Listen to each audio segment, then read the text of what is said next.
everybody. Major General Greg Knight, Vermont's Adjutant General. So I'm here today with Staff Sergeant Trisha Emmons. Thank you for joining us. She's with our Vermont Army National Guard, and we're going to talk today about Women's History Month. And I'll put it right up front, just so everybody understands. Both Trisha and I are vaccinated. That's why we're not wearing masks. So thanks for joining us today. So we've been celebrating and observing Women's History Month since 1982. Yes, we have. So why is that important to you? Women's history was omitted for a significant period of time. You open up your history books, chapter 1, you'll read copious amounts of men in history. Mm-hmm. But women were previously classified by their social standings of their husband, and they didn't have their own representation. But we can see here the feats of many women, and we can see how they've impacted history. And learning about that helps inspire and innovate the future generations, that they can do anything, that they can learn how to do anything, but also that in a time where they were more oppressed than today, the feats that they were able to accomplish. So just think about what you're able to accomplish today. Could you give me a little more background about how you arrived at the military? Was that encouraged in your family? So I do come from a military family. However, it was something that was never talked about. You know, there were classic female roles that were preached my way, being a teacher, being a nurse. It was just something that I decided that I wanted to do, and I made a career out of it. Any regrets in your decision to serve? I love my job. I love helping people. I'm still thankful for the things that I can do for other people. So, and being a part of this organization and being able to share things like this and be a part of different task forces to build a better organization. How are we doing as an organization when it comes to increasing and improving opportunities for women? Oh, opportunities for women. We've done a significant job. I mean, opening up the CAV. I mean, when I was a part of the CAV, it wasn't fully open to women, but even my opportunity to be able to serve in an all-male organization was incredible. The amount of experience that I gained from that particular assignment was a significant feat for my career. These women didn't have opportunities. Mm-hmm. Jackie Kennedy behind you, she was recognized because her husband was president. Mm-hmm. Not for everything that she did for our country. Mm-hmm. Not for everything that she did for history. Mm-hmm. Not every part of history that we have here. Jane Austen never married. Nobody knew who she was until after she died. Mm-hmm. All of her works were published anonymously because she was a female. Mm-hmm. And for background, if you're not aware, the Vermont Army National Guard became the first Guard state to open a combat arms battalion to the recruitment of women. It took some time. We've only been able to do that for about 4.5 years.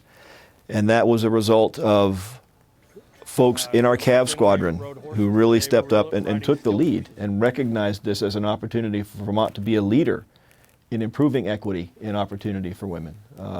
So there can only be one first as far as I'm concerned. In this instance, we are.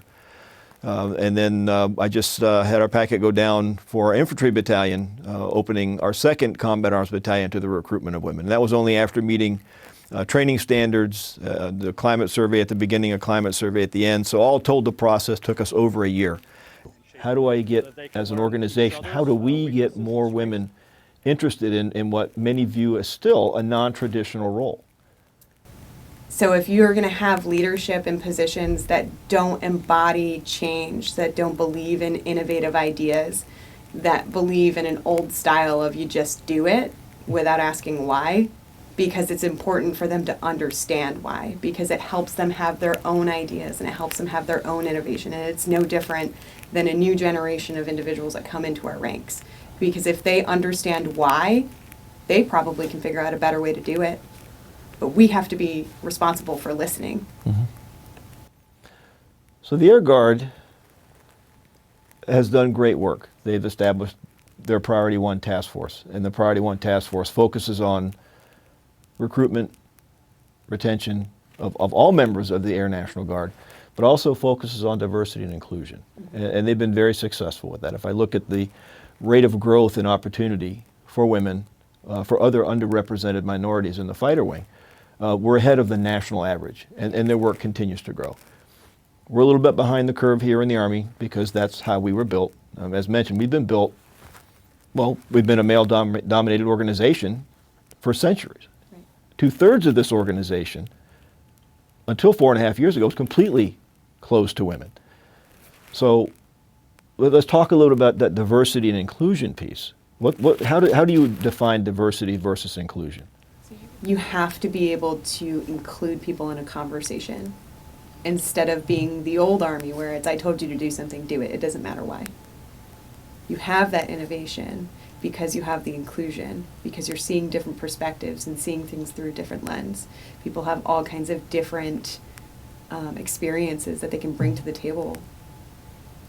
And maybe it's just a matter of for me, I spend a lot of time listening and seeing older generations be less inclusive was difficult because I didn't understand why.